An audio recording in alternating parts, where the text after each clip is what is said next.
तो वहीं दिल्ली में यूपी के डिप्टी सीएम केशव प्रसाद मौर्य से हमारे संवाददाता ने जीएसटी समेत कई मुद्दों को लेकर के बातचीत की है। क्या कुछ कहना था उनका, सुनवाते।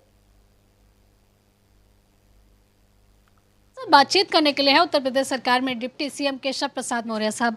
मौर्य जी, पीएम ने कहा था कि दिवाली से पहले तोहफा मिलेगा, तोहफा मिल चुका है, लोगों के चेहरों पर खुशी है, व्यापारी भी खुश है, लेकिन विपक्ष खुश नहीं है। सपा से लेके कांग्रेस, ममता बनर्जी, सब कोई गब्बर टैक्स कह रहा है, कोई कह रहा है कि ये कोई सौगात मिली है, 40% जीएसटी कई चीज़ों पर बढ़ा दिया है, कुछ कह रहे हैं कि ये तो बैंडेज है।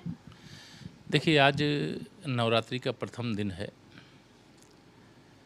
मैं देवी माता से ये प्रार्थना करूंगा कि विपक्ष के जिन नेताओं को जीएसटी के इस बचत उत्सव को लेकर के भी नकारात्मक सोच बनी हुई है, वो सकारात्मक बने और विपक्ष का जो दायित्व है उसका निर्वहन करें।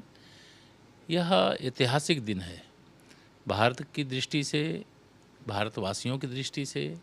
जब कोई भी सामान खरीदने के लिए व्यक्ति जाएगा और 21 सितंबर तक जो सामान उसे महंगा मिल रहा था टैक्स के कारण, जीएसटी के कारण से, और 21 तारीख के बाद यानी 22 तारीख आज से वह सस्ता मिलेगा, तो यह बहुत बड़ी बात है। और माननीय प्रधानमंत्री जी का बहुत हृदय से अभिनंदन है और संपूर्ण देशवासियों को बधाई है।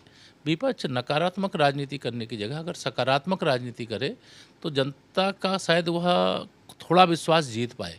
लेकिन जनता जब इनके इस प्रकार के बयान आते हैं, जब कोई बाज़ार में जाता है और सस्ता सामान खरीद करके लाता है और वो खुशी से घर पहुंच करके अपने परिवार के साथ उस खुशी को शेयर करता है और उसमें विपक्ष इस प्रकार की बात करता है, तो यह दूध में नींबू डाल रहे हैं और माननीय प्रधानमंत्री जी दूध में चीनी डाल करके उसकी मिठास बढ़ा रहे हैं। हम देख रहे हैं कि सर उत्तर प्रदेश में लगातार कानून व्यवस्था को सुधारने के प्रयास हो रहे हैं।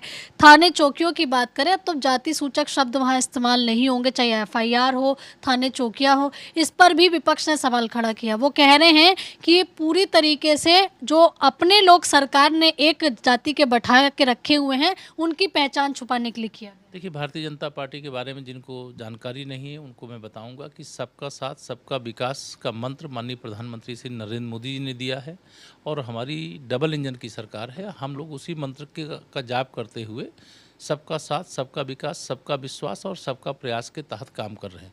विपक्ष जो इस प्रकार की बातें करता है वह नासमझी है। माननीय न्यायालय ने आदेश दिया, हमारे प्रदेश सरकार की मुख्य सचिव के स्तर से आदेश जारी हो गया कि जो आदेश है उसका पालन किया जाए।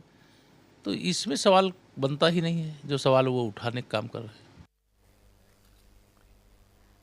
तो मध्य प्रदेश की मोहन यादव सरकार ने सामाजिक बोर्ड को लेकर के बड़ा फैसला किया है। दरअसल शिवराज सरकार ने बने 14 सामाजिक बोर्ड में परशुराम बोर्ड को छोड़कर के बाकी सभी 13 बोर्ड को भंग कर दिया गया और पूर्व मुख्य